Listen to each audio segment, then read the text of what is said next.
Type of solid formed by a compound. This question is specifically asking about the solid state. So what you need to recognize is the different types of solids there are. So first of all, you can have an ionic solid, which is formed from ionic bonds, like cations and anions attracted to each other through electrostatic forces.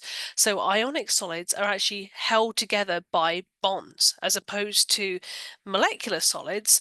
Each individual molecule is held together by covalent bonds, sharing of electrons, but in the solid state, in 3 dimensions, those molecules are held together with bonds inside the molecule, but between adjacent molecules, it's intermolecular forces.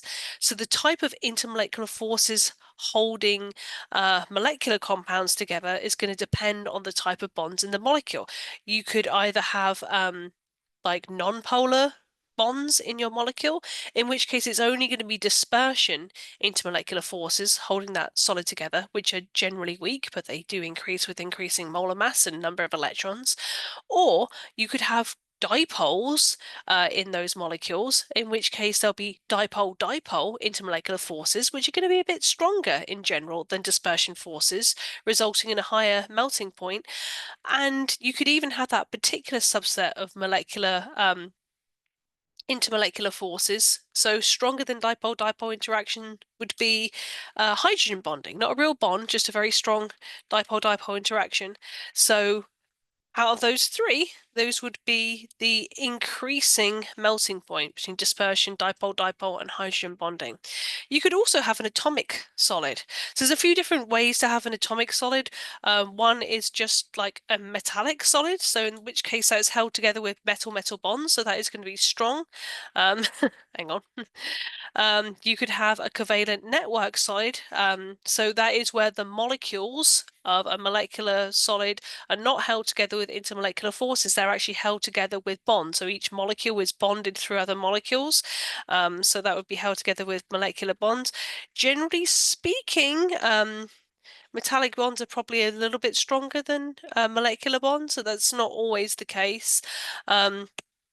They're both quite strong. And then if it's just group 18 atomic, well, that's going to be like a noble gas that's been frozen, right? So those are just going to be dispersion forces.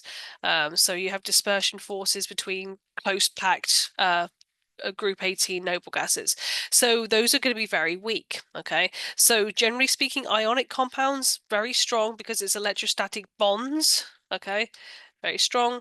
And then hydrogen bonding, dipole-dipole interaction would be like lower melting points. Dispersion is going to be your lowest. So looking at what we have here, we have CH4. Those are all non-metals. I'm going to go with that being a molecular solid. So that is going to be held together by dispersion forces. And I'll hold off on the melting point until we work out what everything else is. Then we got copper 1 oxide. Ask me how I know that, right? For transition metals, you work out the charge on the metal based on the known charge of the oxide, or whatever else the anion is. So oxide is always O2 minus. There's 2 coppers, so they each must be copper 1 plus. That'd be an ionic solid then, between copper 1 and oxide ions. So that's going to be held together by ionic bonds, not intermolecular forces, real bonds. And then CH3Br, that looks like a molecular compound to me. Molecular. So again, that's going to be dispersion forces holding those molecules together. Depending on the structure and what atoms you have in there, you may have dipole-dipole interactions as well to take into consideration. So the question you're going to ask yourself for this one, CH3Br, we know carbon-hydrogen bonds are non-polar. Is the carbon-bromine bond going to be polar? I would say yes, it would be. So that's going to be a dipole-dipole interaction between CH3Br molecules. That'll be a permanent dipole, not just dispersion. So if I was going to rank this, then the lowest melting point, as in the one that's going to melt first, is going to be the methane, because that is dispersion forces only. So I'm going to go with 3 being the lowest melting point. I think that's how ALEKS is ordering this. And then the next lowest melting point is going to be dipole-dipole, because dipole-dipole intermolecular forces are going to be stronger than just dispersion forces. It's going to take a bit more energy to overcome, and then ionic is going to win that one. So I think other kinds of species you might be asked about are all going to fit into those relative pools. So here we have water, which is more molecular. It's going to be dipole-dipoles, particularly hydrogen bonding. So that's going to be a higher melting point than normal dipole-dipole interactions, and definitely higher than dispersion. We've got iron, so that is atomic and that is a metal, and we've got neon, which is atomic and that's going to be a frozen group 18 noble gas. So in terms of melting points, neon's going to melt first, then water, then iron's going to have the highest melting point. All right, so hopefully that's helpful. I think that's all the different variations pretty much. So have fun.